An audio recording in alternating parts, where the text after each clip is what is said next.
And if we really want to get back to normal, a coronavirus vaccine is the holy grail. Scientists around the world are working at breakneck speed to make one. Here's Angela Cox to explain how they're tracking.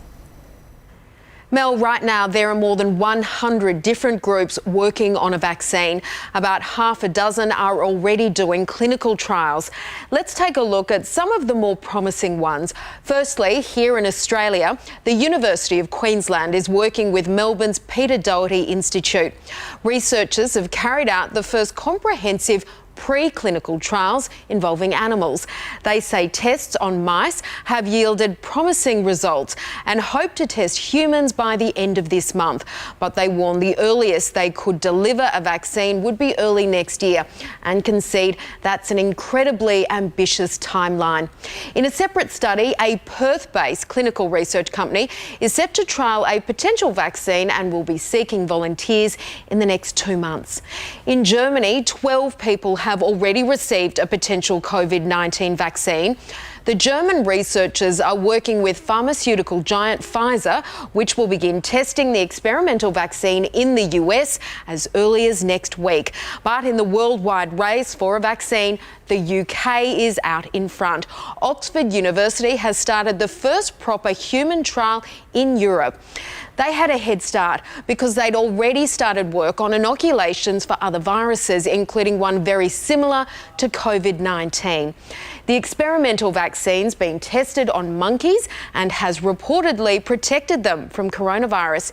If it's safe and if it works, the vaccine could be in limited use by September.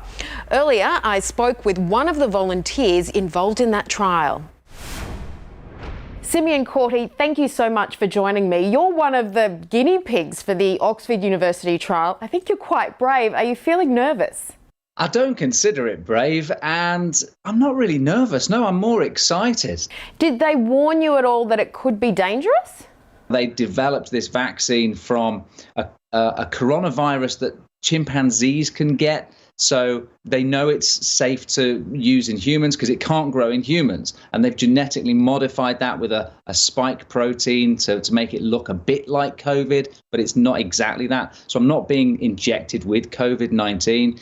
And I was really reassured by that. So they explained there's always a tiny risk of something unknown happening, but it's such a small risk. I didn't have any worries. So you've already had one injection. What was it like? Any side effects? A few side effects on the night after the injection, yes, but everything's fine now. So the only side effects I had were that night. I'd been really good, Angela, in that I hadn't drunk any booze. I'd really kept hydrated, tried to stay really healthy, and yeah, it was like having a hangover all night. So I had a very hot night, really bad headache, and then I took some painkillers basically and felt okay after that. And since the day after the vaccine, I've felt fine. But of course, I don't know which group I'm in. I might be getting the new COVID vaccine, or I might be in the control group, which is getting a meningitis vaccine, which is already licensed, which also makes you feel a bit ill. So volunteers don't know which they're getting. So you've had one injection. Do you know how many you need? I've got another one booked in 4 weeks' time near the end of May. I'll have one more after that, and possibly a fourth a month after that. It depends which group I'm in. The whole process is a 6-month commitment for me, and they even want you to stay in touch for a year. They may take blood samples and things as long as a year down the line, just to see if there's any weird reaction. So have the researchers given you any indication of when we might find out if this is actually working? I'm part of the safety trial, and while this safety trial is going on in humans, they're already doing the efficacy trial, which is to see whether it's effective in primates. And they're already getting some positive results in chimpanzees that it does work, it does prevent them catching COVID-19. But after my trial, there'll have to be a human efficacy trial, and that'll involve thousands of people. So you quite humbly said you don't think you're being brave, but what was it that motivated you to allow something untested to be injected in you? Why did you do it? We're locked down here in the UK, and I'd be sitting at home feeling useless if I wasn't doing something. I'm not a key worker or a frontline worker, so this was an opportunity to try and help. Well, good luck. Thank you for joining us. Glad to hear you're doing well and fingers crossed it works. It's a pleasure to talk to you. Thank you so much.